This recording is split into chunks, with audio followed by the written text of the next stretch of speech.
श्लोक है, जो श्लोक सबसे पहले याद होता है भक्ति में आने के बाद, लेकिन अंत समय तक समझ में नहीं आता है, जीवन में नहीं आता है। कौन सा श्लोक है जो सबसे पहले याद होता है भक्ति में आने के बाद गीता का? हाँ 18वां चैप्टर 66 श्लोक।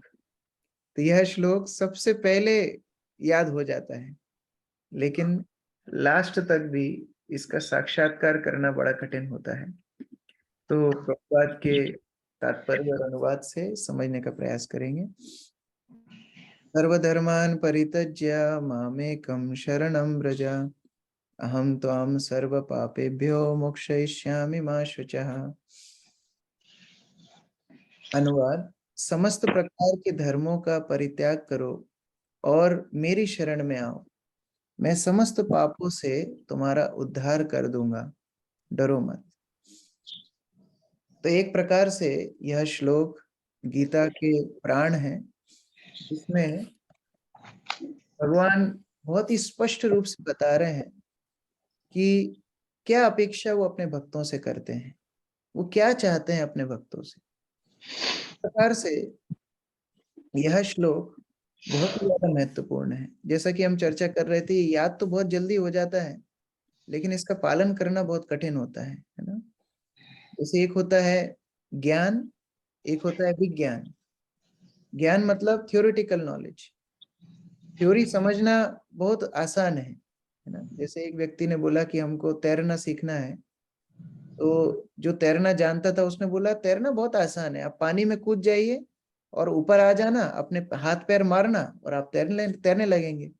तो ये थ्योरी सुन करके एक आदमी कूद गया पानी में और हाथ पैर मारने लगा, क्या हुआ? डूब गया। जब तक उसको प्रैक्टिकली कोई समझाएगा नहीं, सिखाएगा नहीं, एक गुरु की आवश्यकता है, तब तक वो कैसे समझेगा? नहीं तो वह उसको डूबना निश्चित है।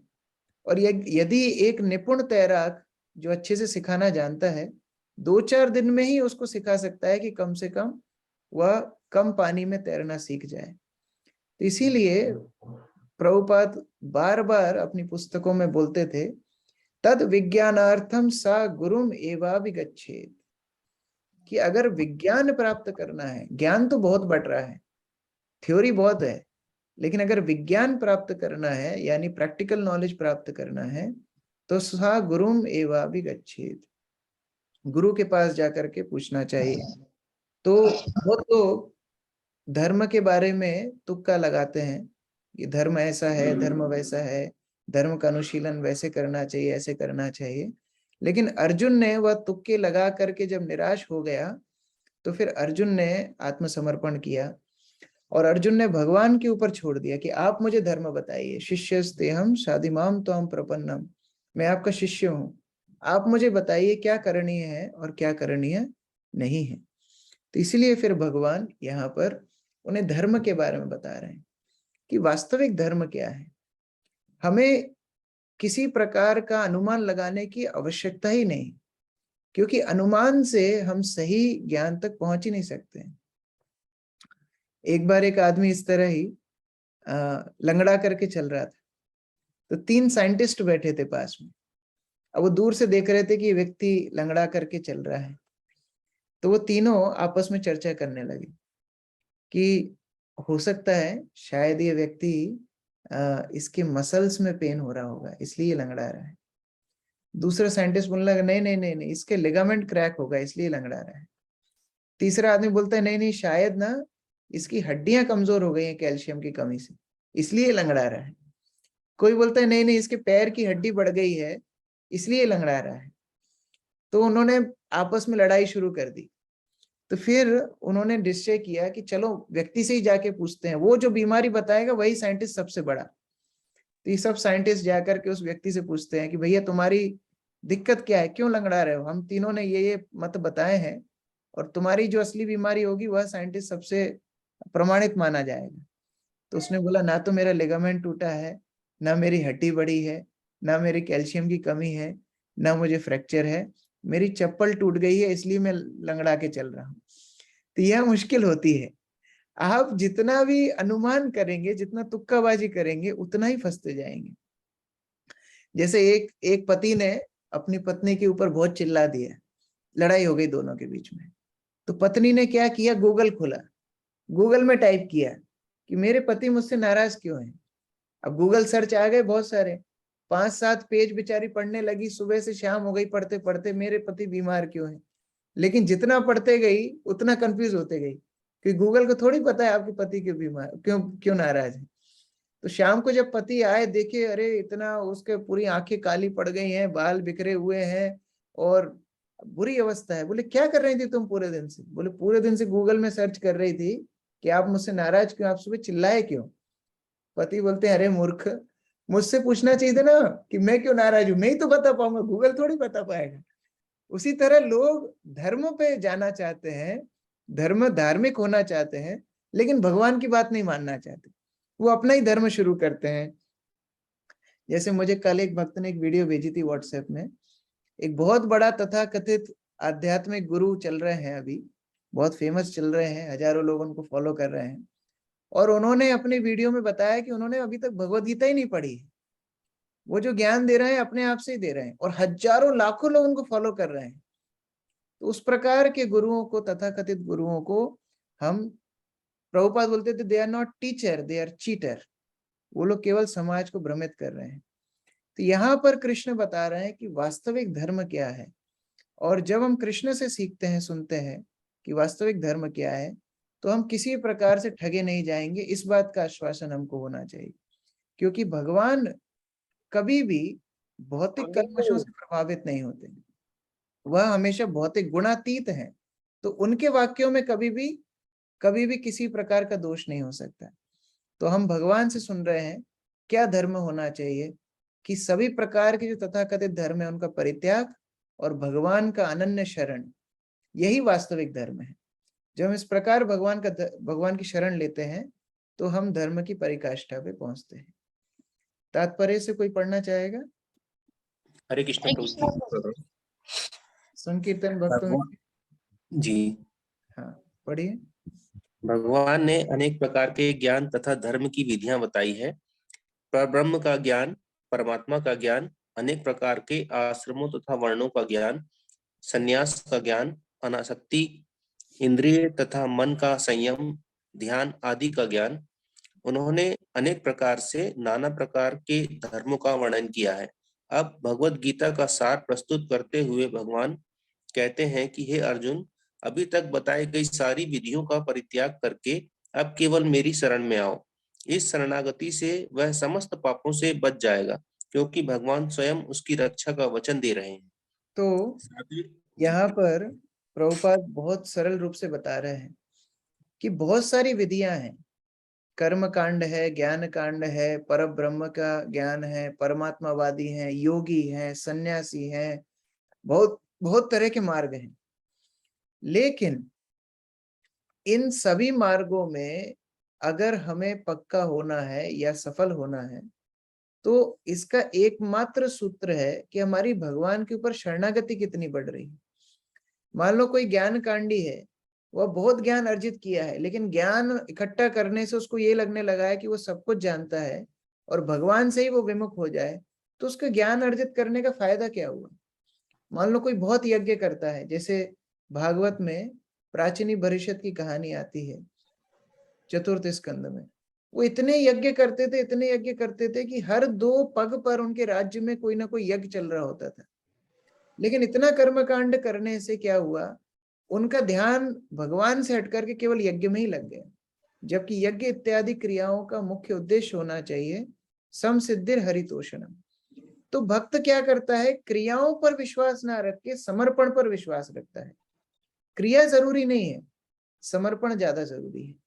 अगर हमारी भक्ति में सेवा से हमारा समर्पण नहीं बढ़ रहा है, तो वो श्रम एवं ही केवलम, वो केवल हम श्रम कर रहे हैं। लेकिन भगवान चाहते हैं कि उनके भक्त समर्पित हों, चाहे वो जप करें तो भी समर्पण की भावना से करें, चाहे वो सेवा करें तो भी समर्पण की भावना से करें, अपने कार्य क्षेत्र में, परिवार में जो भी कार्य करें तो भी भगवान पे समर्पित होकर के करें। जितना समर्पण बढ़ेगा उतनी भक्ति बढ़ेगी। तो कोई ये प्रश्न पूछ सकता है कि क्यों भगवान प्रतीक्षा करते हैं हमारे समर्पण की। अगर वो इतना ही हमसे प्रेम करते हैं तो वैसे ही तो भक्ति दे दें, वैसे ही तो हमको स्वीकार कर लें। क्यों समर्पण की अपेक्षा करते हैं? क्यों चाहते हैं कि हम सब छोड़ करके उनकी शरण में आए? क्यों चाहते हैं इस तरह? जैसे द्रौपदी के उदाहरण में भी हम देखते हैं, द्रौपदी को जब दुशासन बालों से खींच करके सभा में लेकर के आया, असत सभा में, और वहां पर अपमानित करने लगा, कर्ण और दुर्योधन ने उसको नग्न करने का आदेश दिया और दुशासन द्रौपदी के वस्त्रों को खींचने लगा। उस समय पर कोई भी द्रौपदी की मदद नहीं कर पा रहा था। द्रौपदी अपने बल से अपनी साड़ी को पकड़ी हुई थी और अलग अलग लोगों के पास प्रार्थना कर रही थी।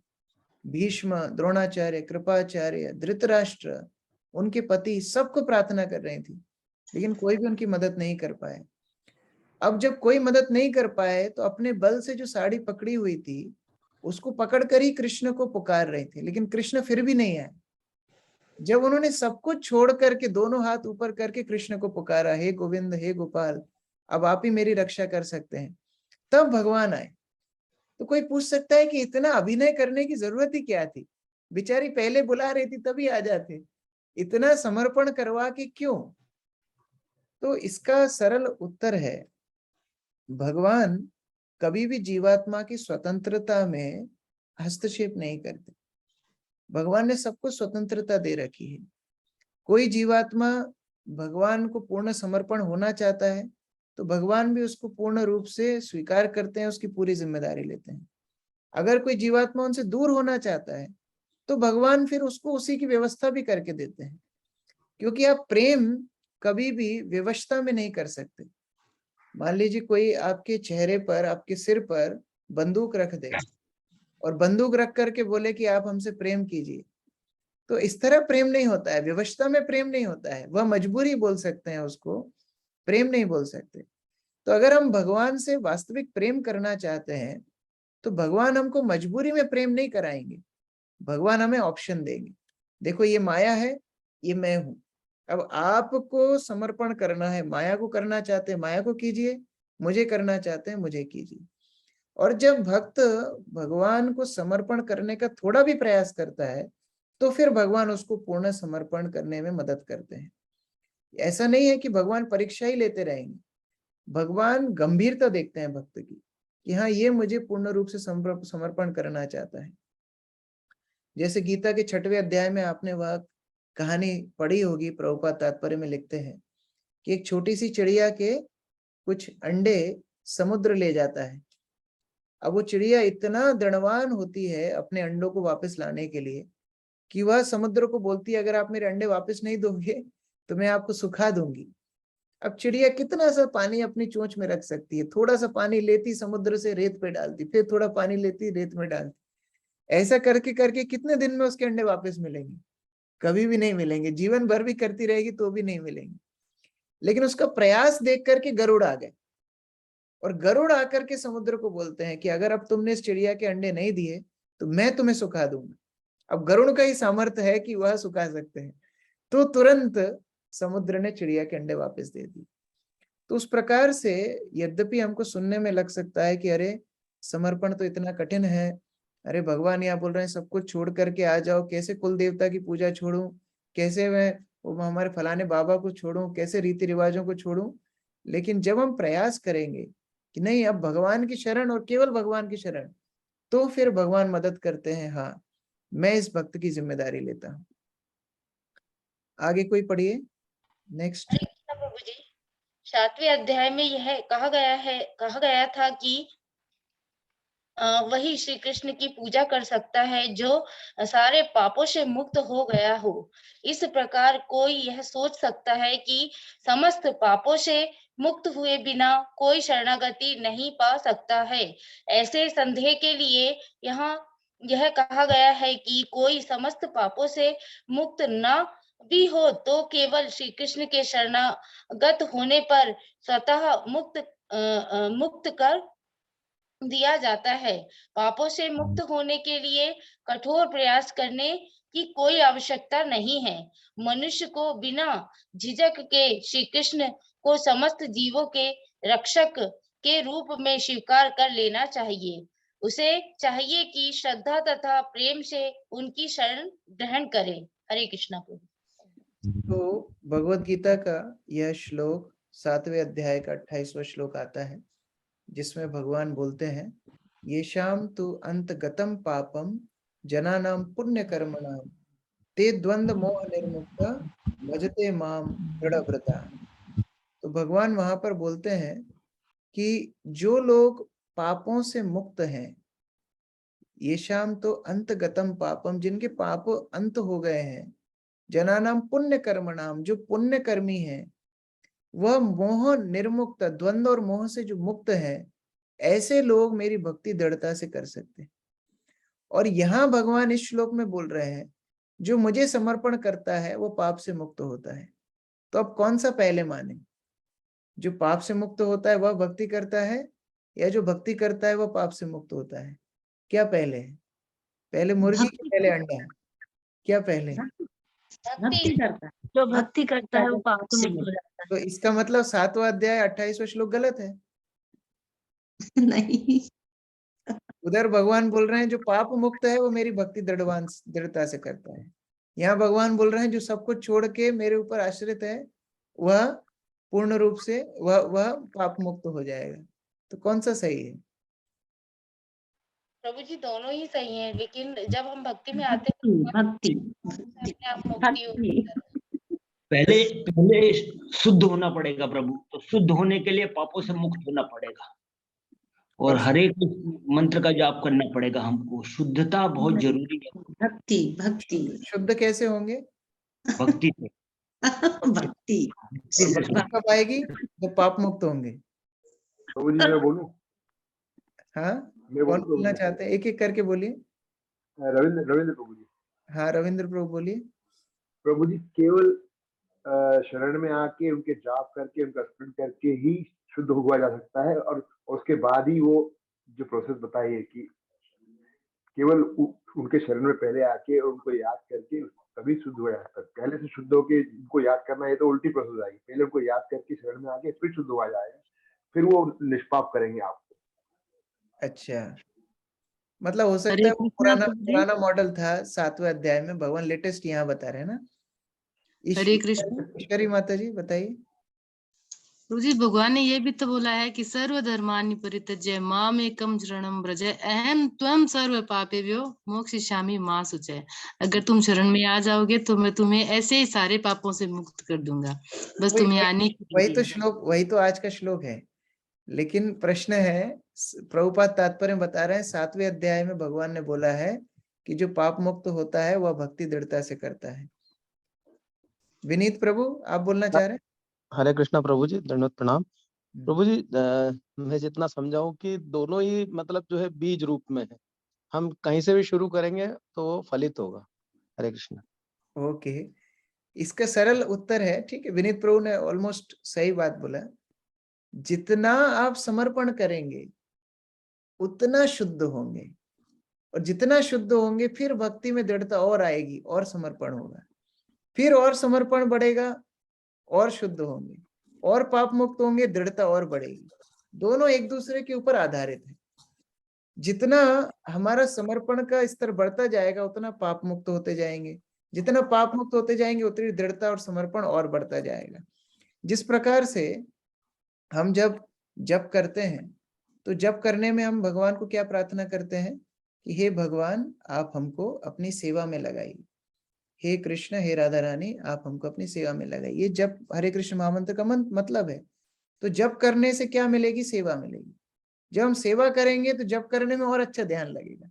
दोनों एक दूसरे के पूरक हैं। तो उस प्रकार से पापों को हमको छोड़ना है। जो 4 प्रकार के नियम प्रभुपाद ने बताए हैं वह मुख्य पाप हम छोड़ते हैं। और जब भक्ति में हम इस प्रकार से आगे बढ़ने का प्रयास करते हैं तो भक्ति की शक्ति से हम पूर्व कर्मों को भी शुद्ध कर देते हैं। तो अभी के जो पाप हमारे हाथ में हैं, पहले इनको छोड़ना है। तेषाम तो अंतगतम पापम का मतलब क्या है? अभी जो हमारे हाथ में पाप हैं, जो हमारी बुरी आदतें हैं, उनको पहले छोड़ना है, और फिर भगवान क्या करेंगे? पूर्व कर्म को भी मिटा देंगे। तो उस प्रकार से हमारे कंट्रोल में जो एक्टिविटी है उधर से हम शुरुआत करें। और फिर आगे जाकर के भगवान क्या करेंगे, हमारे कर्म बंधन से हमें मुक्त कर देंगे।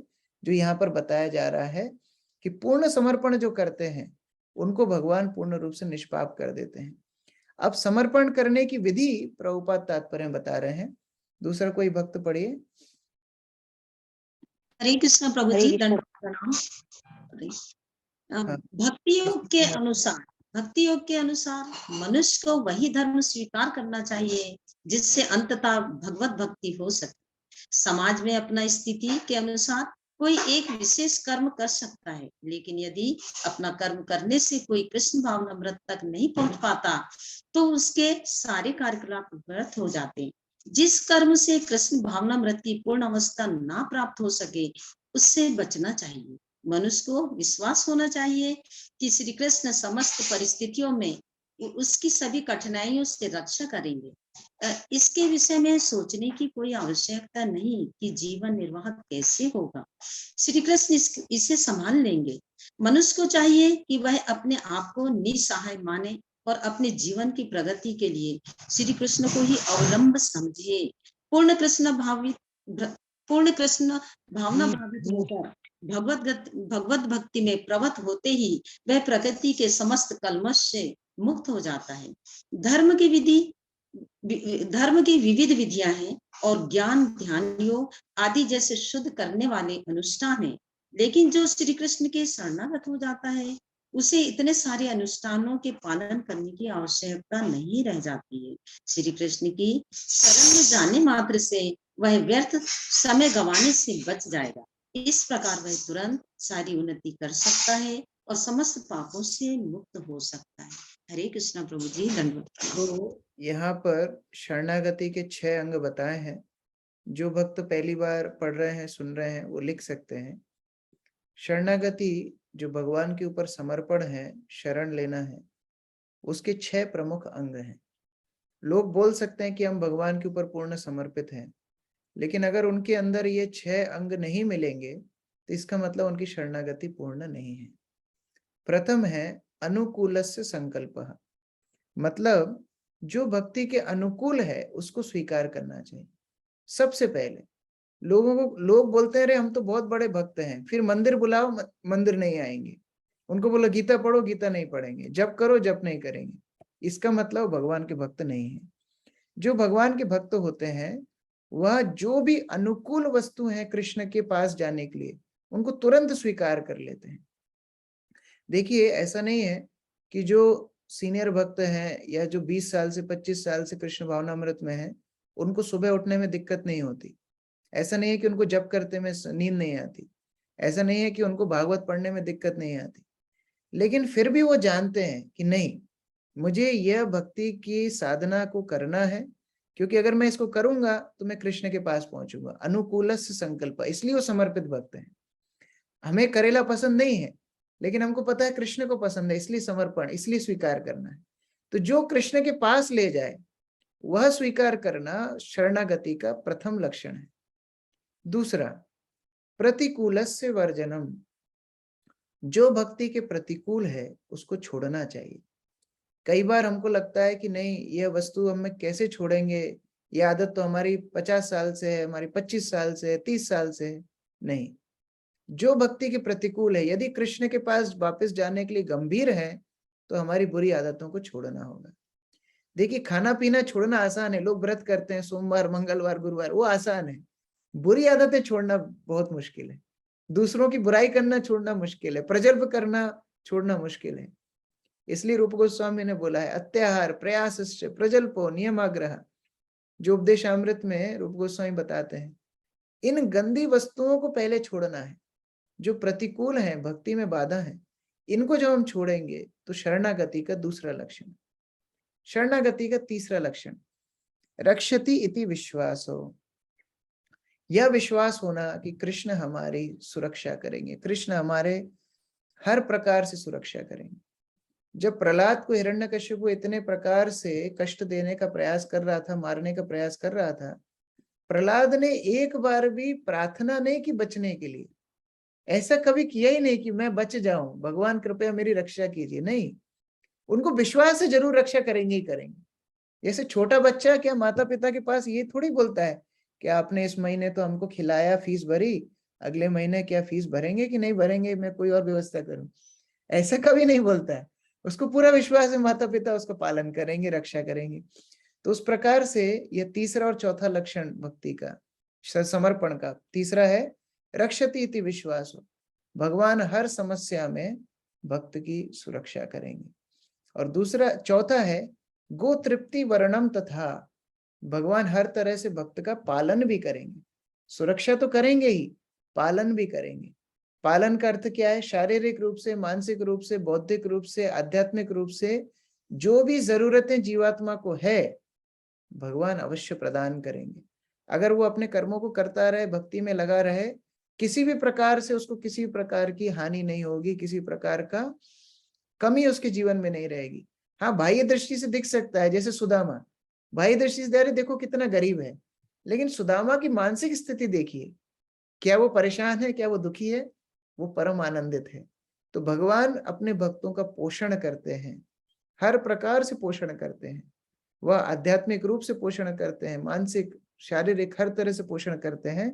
इसलिए भक्त का चौथा लक्षण समर्पण का है गो तृप्ति वर्णम तथा, हे भगवान आप हमारे हर प्रकार से पालन करेंगे।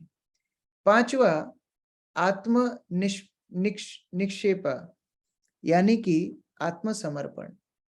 किसी भी परिस्थिति में जब परीक्षा की घड़ी आए कि हमें भगवान और माया में चुनाव करना हो, तो भक्त अपना आत्मसमर्पण भगवान के प्रति करता है, माया के प्रति नहीं करता है। जैसे बलि महाराज का उदाहरण आता है।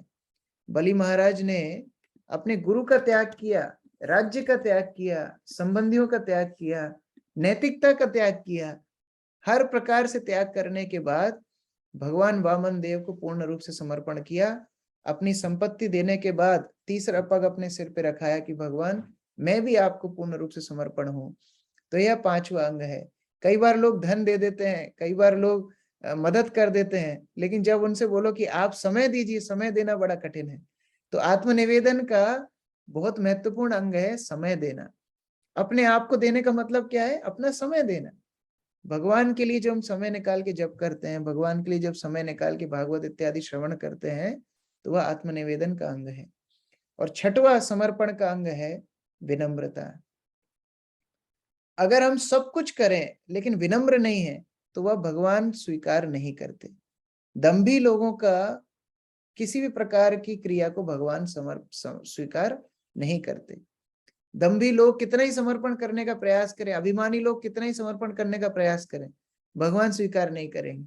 इसलिए छठवां अंग समर्पण का है दैन्य, कार्पण्य या विनम्रता। जितने विनम्र रहेंगे भगवान उतना ही हमें स्वीकार करेंगे। तो इस प्रकार ये 6 लक्षण यहाँ पर प्रभुपाद जी ने बताए हैं। इस समर्पण के 6 लक्षणों को हमको ध्यान में रखना चाहिए। आखिरी पैराग्राफ कौन पढ़ेंगे? हरे कृष्ण प्रभु जी, मैं पढ़ रही हूँ। हाँ, दीपिका श्री कृष्ण की सुन जी। कौन पढ़ रहे थे? मित्रविंदा माता जी पढ़ रही थी ना, आप पढ़िए। मित्रविंदा माता जी। जी जी प्रभु जी, हरे कृष्ण। श्री कृष्ण की सुंदर छवि के प्रति मनुष्य को आकृष्ट होना चाहिए। उनका नाम कृष्ण इसलिए पड़ा क्योंकि वे सर्व आकर्षक हैं।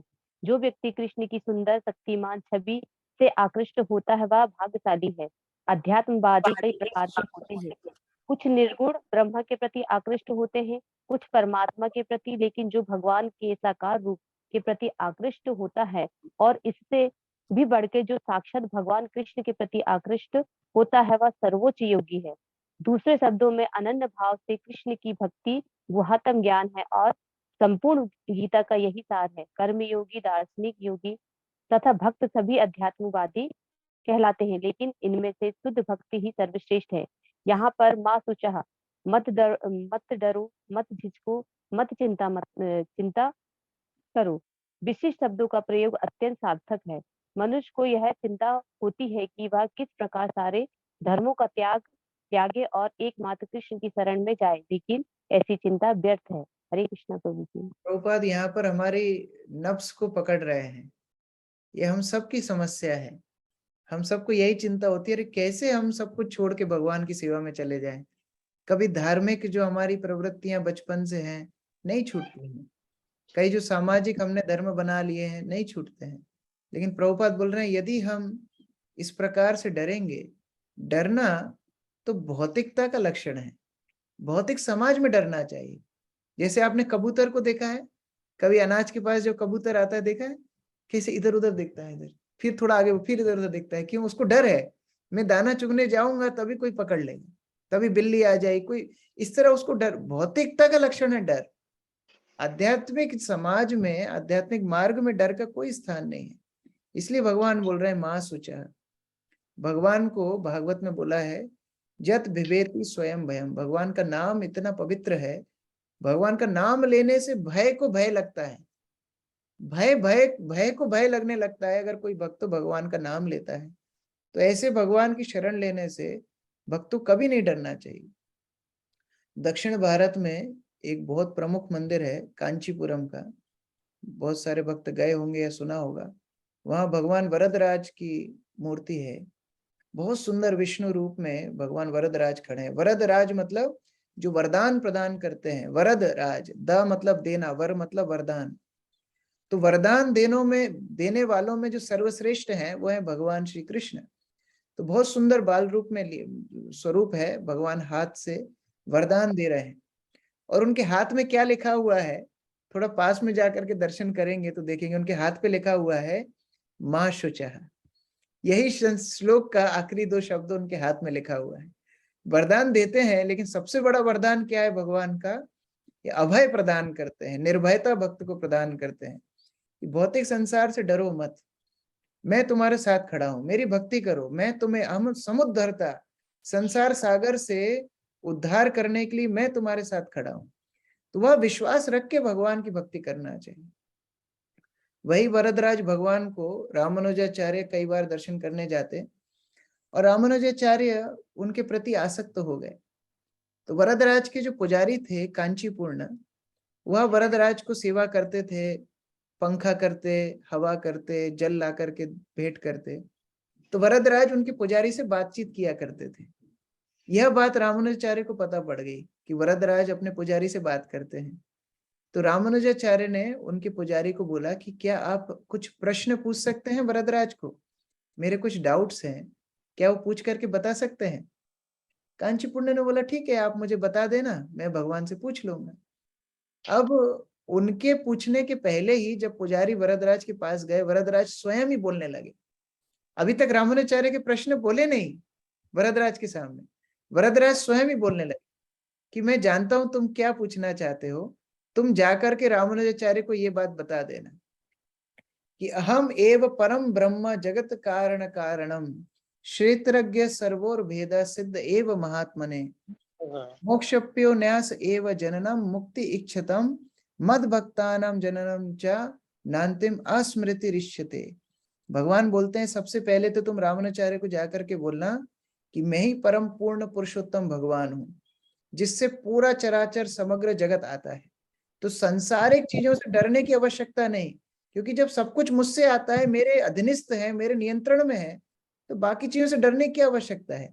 मैं एक सिग्नल करूंगा तो माया आपको छोड़ देगी। तो सबसे पहले तो ये जानने की आवश्यकता है कि मेरे अधीन माया है, मेरे स्वरूप से सारा जगत आता है। दूसरा, उनको बताना कि मायावाद पे कभी विश्वास मत करना, जीवात्मा और मैं अलग अलग हैं, जीवात्मा मेरे सेवक हैं, मैं उनका प्रभु हूं। तो कभी भी ये मत सोचना कि जीवात्मा भगवान बन सकती है, नहीं तो तुम मेरे ऊपर समर्पण नहीं कर पाओगे। तो ये दूसरी बात रामानुजाचार्य को बोलना। तीसरी बात बोलना कि मेरे ऊपर समर्पण करना यह मुक्ति से भी ऊपर है। अगर कोई भक्त मेरे ऊपर समर्पित होता है तो ये मुक्ति से भी ऊपर है, वो जीवन जीते हुए मुक्त है, उसको मुक्ति की लालायित होने की आवश्यकता नहीं है। समर्पित भक्त तो जीते जी भी मुक्त है। यह बात भी मुझे रामानुजाचार्य को बोलनी है। तो फिर कांचीपुण्य ने बोला कि अच्छा ये सब करने से मिलेगा क्या? समझ गए आप पूर्ण पुरुषोत्तम भगवान है, ये भी समझ गए कि जीवात्मा आपके सेवक हैं, यह भी समझ गए कि हमें समर्पण आपको करना है, लेकिन हमको मिलेगा क्या? भगवान बोलते हैं रामानुजाचार्य को जाके के बोलना कि अगर मेरा भक्त मृत्यु के समय मुझे स्मरण करने में विफल भी रह जाता है, मान लीजिए मृत्यु के समय कोई बीमारी हो जाती है या कुछ भी कारण से मेरा भक्त मुझे स्मरण भी नहीं कर पाता है, तो भी मैं उसको लेने के लिए आऊंगा, मैं उसका उद्धार करूंगा। उसको कोई कर्म बंधन के डरने का कोई भी जरूरत नहीं है। और यहाँ ज्ञानी योगी थोड़ी सी भी गलती करेंगे तो उनका किया हुआ पूरा मेहनत विफल हो जाएगी। मैं उनकी मदद नहीं करूंगा, मैं केवल समर्पित भक्तों की मदद करूंगा। तो ये फल मिलता है भगवान पे समर्पण करने के। और फिर भगवान बोलते हैं कि एक और लास्ट बात उनको बोलना कि मेरे भक्त जैसे ही अपनी यह शरीर को छोड़ेंगे, बिना झिझक उनके नाम के आगे लिखना वैकुंठवासी, कि वह मेरे धाम में आ करके निवास करेंगे। आजकल लोग सभी लोग वैकुंठवासी लिखने लगे हैं, पता नहीं नरक में जा रहा है, कहाँ जा रहा है, लेकिन भगवान ने एक कॉपीराइट किसको दिया है? अपने भक्तों को दिया है। तो इस प्रकार भगवान वरदराज ने ब्राह्मणाचार्य के लिए विशेष निर्देश दिए कि आप जाकर के घोषणा कीजिए कि मेरे भक्तों को मैं अभय प्रदान करता हूं, मां शुचा। तो जब भी भक्ति में डर लगे तो यह श्लोक हमको याद रखना चाहिए कि हम पूर्ण समर्पण करने का प्रयास कर रहे हैं भगवान को, और भगवान ये जिम्मेदारी ले रहे हैं कि वह अभय प्रदान करेंगे, वह मां शुचा यह भक्त को हर भय से मुक्त करके अपनी शरण में स्वीकार करेंगे। हरे कृष्ण। श्रीमद् भगवद गीता यथारूप की जय, श्रील प्रभुपाद की जय, समवेत भक्तवृंद की जय, प्रभु दंडवत प्रणाम। प्रभुपाद की जय। किसी का कोई प्रश्न है तो पूछ सकते हैं। मित्रवृंदा माता जी। हरे कृष्णा प्रभु जी, दंडवत प्रणाम। प्रभु जी, जैसे अभी आपने कहा कि भगवान कहते हैं भक्त से कि मृत्यु के समय आप ये मुझे याद भी नहीं करते तो भी मैं आपको लेने आऊंगा, तो फिर अपन क्यों बोलते हैं प्रभु जी ऐसा कि अंतमति सो गति, जो मति आपके उसमें रहती है वो ही गति होती है? ये इसमें थोड़ा सा समझा दीजिए। सामान्य नियम है, ये सामान्य नियम है कि अंत काले च मामेव स्मरण मुक्त्वा कलेवरम। जो अंत काल में भगवान को याद करेगा वह भगवान के धाम में जाएगा। तो जैसे हम जब रोड पे चलते हैं तो ट्रैफिक लाइट नियम होता है ना, ट्रैफिक लाइट को फॉलो करना पड़ता है। लेकिन अगर आप एरोप्लेन से जा रहे हैं और सड़क पे अगर रेड लाइट है तो एरोप्लेन थोड़ी रुकेगा, एरोप्लेन तो चला जाएगा। उसी प्रकार से जो भगवान के शुद्ध भक्त हैं, समर्पित भक्त, अनन्य भक्त, जिनका भगवान के अलावा और कोई शरण नहीं है, जिनका भगवान के अलावा और कोई चिंतन नहीं, वे यदि मृत्यु के समय किसी कारण से भगवान को याद ना भी कर पाए तो भगवान यहाँ उनका ठेका ले रहे हैं कि मैं उनको लेकर के जाऊंगा, उनको याद करने की आवश्यकता नहीं है। तो उस प्रकार से भगवान अपने शुद्ध भक्तों के लिए विशेष वायु मार्ग रख रहे हैं। हम लोग सब जमीन पे चलने वाले लोग हैं, तो हमको प्रयास करना है पूरे जीवन भर अगर भगवान के नाम का, भगवान के गुण लीला का स्मरण कीर्तन करेंगे तो मृत्यु के समय ही भगवान का स्मरण आएगा। लेकिन अगर भगवान का शुद्ध भक्त नहीं भी कर पाता है तो भगवान उसका वह कमी पूरी करके भगवान स्वयं लेकर के जाते हैं। ठीक है प्रभु जी, थैंक यू प्रभु जी। हरे कृष्णा। वृंदावनेश्वरी माता जी।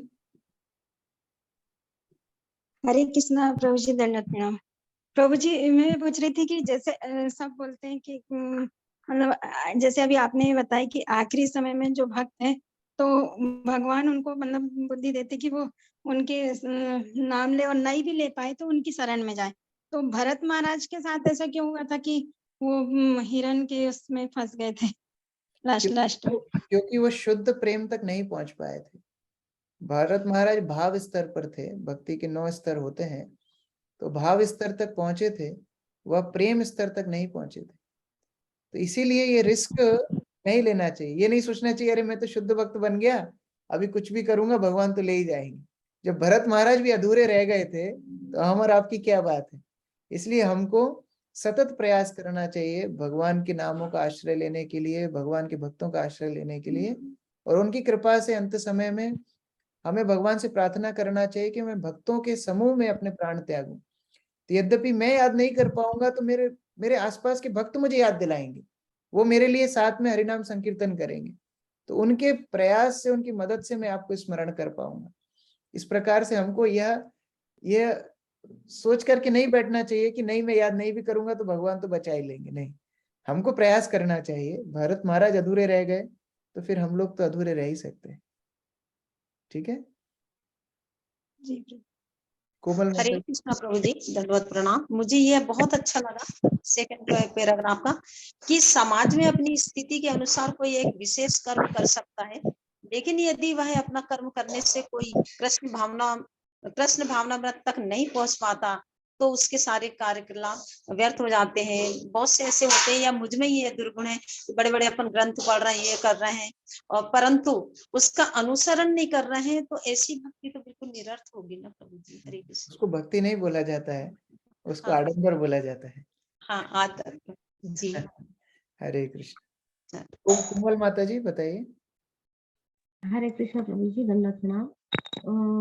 मेरा क्वेश्चन ये था कि जैसे हम शुरुआत करते हैं भक्ति के प्रचार की, तो जिन लोगों को जरा भी पता नहीं है, जैसे तो कीर्तन करने गए उनके यहाँ, और कुछ लोग ऐसे होते हैं कि अरे कब बंद करेंगे और कब हम ये करेंगे, तो उनको कैसे प्रमोट करें कि कैसे किस प्रकार से कि भक्ति का जैसे हरि नाम का। छोटे बच्चे होते हैं, उनको कभी पढ़ना अच्छा नहीं लगता है, लेकिन फिर भी माता पिता उनको पढ़ाते हैं, थोड़ा थोड़ा करके पढ़ाते हैं, एकदम से सारा तो नहीं पढ़ाते हैं। पहले 15 मिनट, फिर 20 मिनट। इसी प्रकार जब हम प्रचार पे जाते हैं तो एक साथ हाई डोज देने की आवश्यकता नहीं है। 10-15 मिनट कीर्तन कीजिए, 5-10 मिनट कुछ गीता के श्लोक पे चर्चा कर सकते हैं, उनको प्रसाद दे सकते हैं। उस तरह शॉर्ट एंड स्वीट प्रोग्राम रखिए। धीरे धीरे धीरे जैसे उनका हृदय शुद्ध होगा, वैसे वैसे भक्ति और आकर्षण बढ़ने लगेगा। अभी क्योंकि भौतिकता कल्मश का इतना आवरण माया का लगा हुआ है कि कृष्ण के प्रति आकर्षण बिल्कुल भी नहीं। तो धीरे धीरे मान लीजिए प्रसाद के माध्यम से आकर्षण आएगा, धीरे धीरे वैसे जब दवाई अंदर जाएगी तो हृदय शुद्ध होगा। हमें थोड़ा सब्र रखते हुए, प्रचार बहुत सब्र का काम है, धीरे धीरे धीरे व्यक्ति को चेतना में ऊपर उठाना है, तो उसमें बहुत मेहनत लगती है, लेकिन फिर भी प्रयास करते रहना चाहिए, थोड़े थोड़े स्मॉल स्मॉल डोज देते रहना चाहिए। और व्यक्ति तो जीवात्मा कृष्ण के ही दास है, तो धीरे धीरे फिर कृष्ण के प्रति आकर्षित हो ही जाएंगे। ठीक है। हरे कृष्णा प्रभु जी। जैसे कि मेरी इच्छा होती है कि मैं 3 बजे उठूं और जैसे क्लास के पहले मेरा जप हो जाए, तो वो हो नहीं पाता क्योंकि मेरी योगा क्लास रहती है। तो ब्लेसिंग में मेरे से लिए प्रार्थना कीजिए कि मैं और जल्दी होकर मेरा सुबह ही मेरा जप हो जाए 16 माला, और मैं ज्यादा से ज्यादा जल्दी भगवान का जल्दी प्रचार कर उठने पाऊँ। के लिए जल्दी सोना पड़ेगा और धीरे धीरे टारगेट दीजिए। पहले 4, फिर 3:45, फिर 3:30, इस तरह धीरे धीरे बढ़ेंगे तो हैबिट अच्छे से बन जाएगी। ठीक हरे है। कृष्ण प्रभु जी। योगिता मैं माता ऐसे जी।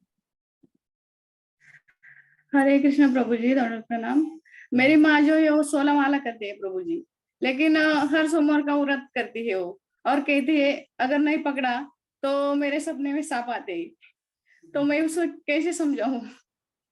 ठीक है, करने दीजिए। जब कृष्ण का हरिनाम का जप कर रहे हैं ना, कृष्ण इतने, हम लोग इंग्लिश में बोलते हैं जेलस लवर, इतने स्वार्थी है कि कृष्ण सबको फिर धीरे धीरे हटा देते हैं।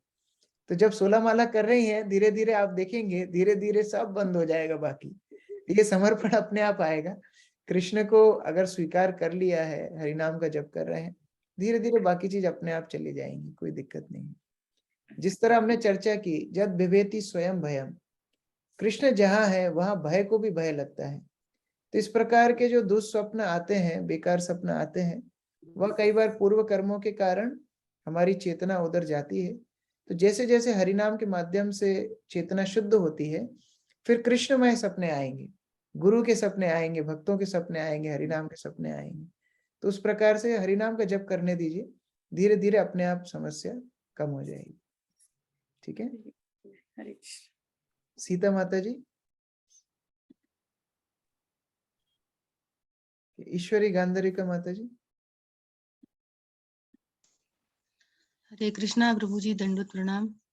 प्रभु जी थोड़ा विनम्रता को थोड़ा थोड़ा और एक्सप्लेन कर देते और हम अपने जीवन में विनम्रता को किस प्रकार लाएं, वो भी थोड़ा बताते।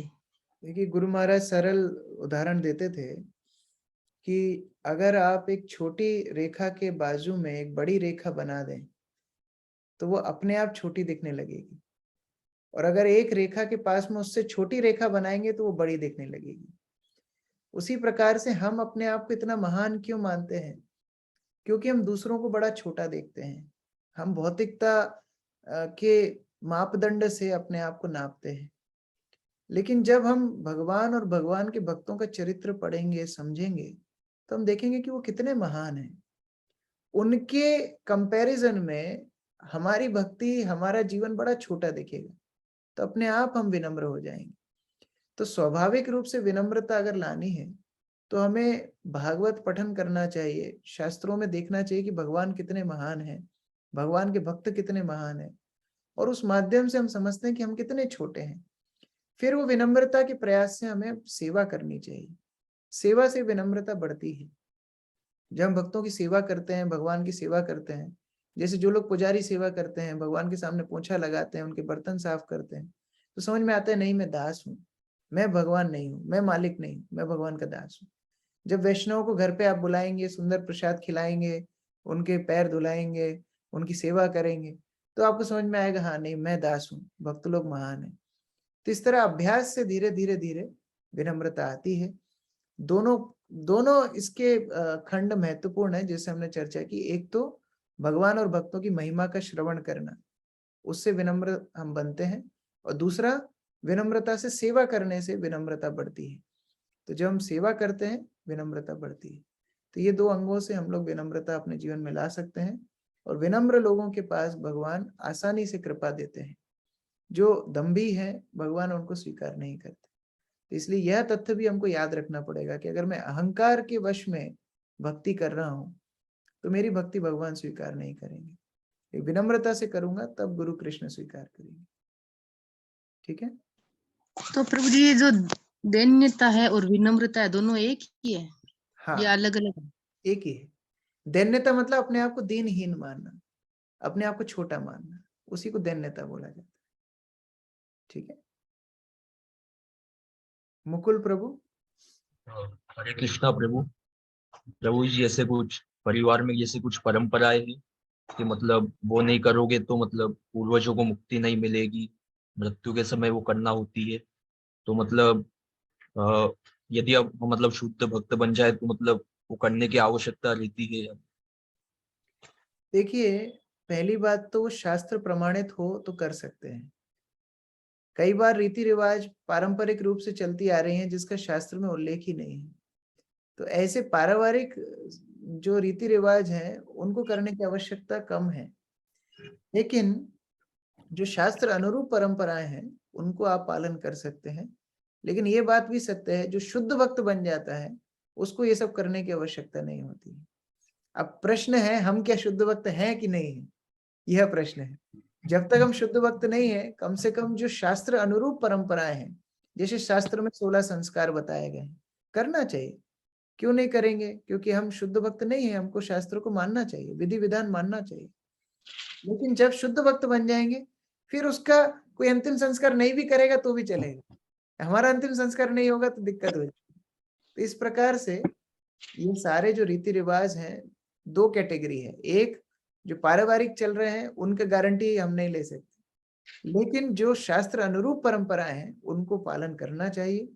और जो पूर्ण रूप से शुद्ध हो गए हैं उनके लिए आवश्यकता नहीं है, लेकिन वो कैटेगरी बहुत ही बहुत कम है। ठीक है। हाँ जी प्रभु, हरे कृष्ण। योगिता माता जी।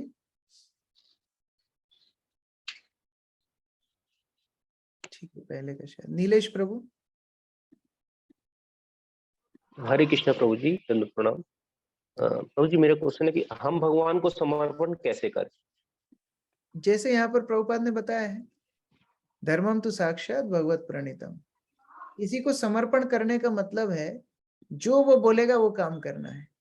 जैसे कोई व्यक्ति दोनों हाथ खड़े करके जब समर्पण करता है पुलिस के सामने, तो क्या ये बोलता है कि नहीं मेरे को आप एसी रूम में रखना, टीवी देना, ये करना वो करना? नहीं, जैसा पुलिस रखेगी वैसे रहने के लिए वो तैयार है। उसी प्रकार जब भक्त समर्पण करता है तो भगवान जिस प्रकार उसको रखना चाहते हैं उस प्रकार रहता है। भगवान जिस प्रकार उसको आदेश देते हैं उसका पालन करता है। अब भगवान के आदेश कैसे प्राप्त करेंगे? 2 प्रकार से, शास्त्रों के माध्यम से और भक्तों के माध्यम से। तो जब हम शास्त्रों के माध्यम से और भक्तों के माध्यम से भगवान के आदेशों का पालन करते हैं तो वो समर्पण का लक्षण है। जैसा कि हमने चर्चा किया, अनुकूलस्य संकल्प प्रतिकूलस्य विवर्जनम। तो हम भगवान की निर्देशों का पालन करते हैं जो भक्ति के अनुकूल है, और ऐसी वस्तुओं को छोड़ते हैं जो भक्ति के प्रतिकूल है। यह समर्पण के प्रथम लक्षण है। ठीक है, दीपिका माता जी। हरे कृष्णा प्रभु जी। जो शरणागत के आपने 6 लक्षण समझाए थे प्रभु जी, एक बार फिर से रिवाइंड कर दीजिए। हरे कृष्णा। ये तात्पर्य में है श्लोक में, आपको फिर से मैं बता रहा हूँ। प्रतिकूल, पहला है अनुकूलस्य संकल्पः, जो भक्ति के अनुकूल है उसको स्वीकार करना। प्रतिकूलस्य वर्जनम, जो भक्ति के प्रतिकूल है उसको छोड़ना। तीसरा रक्षति इति विश्वासो, भगवान के ऊपर विश्वास होना कि वो हमारी हर तरह से रक्षा करेंगे।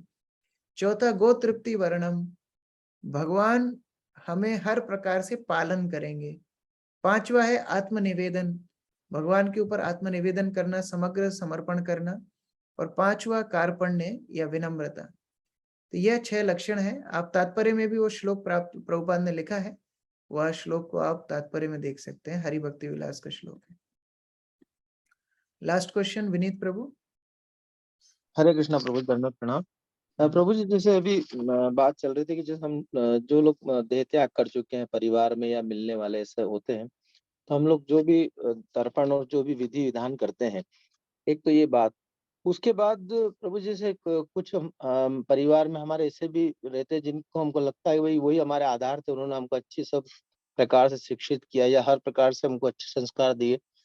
तो उनको जब हम स्मरण में रखते हैं प्रभु जी, और उनके लिए जो शुभ संकल्पनाएं होती है, तो अगर उनकी गति कोई मतलब अगला जन्म वो ले लेते हैं, तो क्या वो शुभ संकल्प उन तक पहुंचते हैं? देखिए, वही बात मैं बता रहा था कि जितने भी शास्त्र अनुरूप विधियां हैं, जैसे पिंडदान इत्यादि, वह सब करना चाहिए, क्योंकि हम उस स्तर पर नहीं हैं और जो व्यक्ति के लिए हम कर रहे हैं वो भी उस स्तर पर नहीं है, तो वह सब हमको करना चाहिए। और बिल्कुल अगर वो अगले शरीर में पहुंचते हैं तो आपके किए हुए सत्कर्म उन तक पहुंचते हैं। लेकिन मान लीजिए कोई शुद्ध भक्त है, अब वो शुद्ध भक्त के लिए कोई पिंडदान करे चाहे ना करे, भगवान तो उसको भगवत धाम लेकर के चले गए, वह बात चल रही है। हम लोग जो भौतिक क्रियाकलापों में लिप्त हैं, हमारे लिए शास्त्र अनुरूप संस्कार जरूरी है, लेकिन अगर हम शुद्ध भक्ति के स्तर पर पहुंच जाएंगे तो फिर वो जरूरी नहीं है। लेकिन वह दिल्ली बहुत दूर है, तो इसलिए संस्कारों को करते हुए भगवान को समर्पण करने का प्रयास करना चाहिए और फिर चिंता रहित होना चाहिए कि हमारे जाने के बाद कोई हमारे लिए पिंडदान करे ना करे, उसके लिए आसक्त नहीं होना चाहिए। भगवान के ऊपर समर्पण करना चाहिए, भगवान हमारी रक्षा करेंगे। अब इसमें जो आपने बोला कि अगर हम लोगों को जिनसे मदद मिली है वह अगले जन्म में जाते हैं, उनको हमसे मदद मिलती है कि नहीं? बिल्कुल मिलती है। अब ये मदद आप कैसी कर रहे हैं वह भी निर्भर करता है। कई लोग पिंडदान में जर्दा तंबाकू भी रखते हैं, तो यह मदद भी करते हैं, तो उनको और डुबा देंगे। अगर आप मदद असली करना चाहते हैं, अगर आप अच्छे भक्त बनेंगे, तो आपके सारे पूर्वजों का उद्धार होगा। जैसे नरसिंह देव ने प्रहलाद महाराज को बोला है कि मैं आपकी 21 पीढ़ियों का उद्धार करूंगा। तो अगर एक घर में एक शुद्ध भक्त भी बन जाता है तो उसकी 21 पीढ़ियों का उद्धार भगवान करते हैं। यह विश्वास हमको भगवान के ऊपर होना चाहिए कि देखिए, अगर हम भक्ति अच्छे से करेंगे तो हमारे पूर्वजों को, हमारे शिक्षकों को, हमको जिनने भी मदद की है, उन सबको भला मिलेगा, उन सबको कृपा मिलेगी। तो उस प्रकार से अच्छे भक्त बनने का प्रयास भी साथ साथ करना चाहिए। पिंडदान करें, सब संस्कार करें, कोई दिक्कत नहीं है, लेकिन हमारा मुख्य उद्देश्य शुद्ध भक्ति भी मुख्य प्राथमिकता में होना चाहिए, उसको ना भूलें। ठीक है जी प्रभु जी, थैंक यू। प्रमोदानंद प्रभु जी। हरे कृष्ण, धन्यवाद प्रभु। बात है, एक ही बात है कि जैसे हम लोग को माता पिता हमारे थे, हम लोग आज तक उनका हो चुका है, तो आज तक हमको उनकी याद मतलब कोई भी शब्द नहीं आया। क्या वो तृप्त हो चुके हैं, मतलब वो आत्मा निकल चुके हैं, क्या प्रश्न है? कहना कठिन है। कई बार स्वप्न के माध्यम से पूर्वज लोग बताते हैं बच्चों को, कई बार नहीं भी बता पाते हैं। अगर उनकी सदगति हो गई होगी तो नहीं भी बताएंगे। तो इस प्रकार से, लेकिन एक बात तो निश्चित है, जिस प्रकार आप शुद्ध भक्ति कर रहे हैं, गुरु महाराज को समर्पण किया है, तो सारी 21 पीढ़ी तो सब भगवत धाम वैसे ही जाएगी, तो आपको चिंता करने की आवश्यकता नहीं। ठीक है प्रमोदानंद, धन्यवाद। जब फ्री होंगे मेरे को कॉल करिए प्लीज, कॉल कीजिए प्लीज। मैं कॉल करता हूँ। धन्यवाद। हरे कृष्णा, धन्यवाद प्रणाम। श्रील प्रभुपाद की जय, श्रीमद् भगवद गीता की जय। जय गौर प्रेमानंद। हरे कृष्ण, हरे कृष्ण प्रभु जी, दंडवत प्रणाम।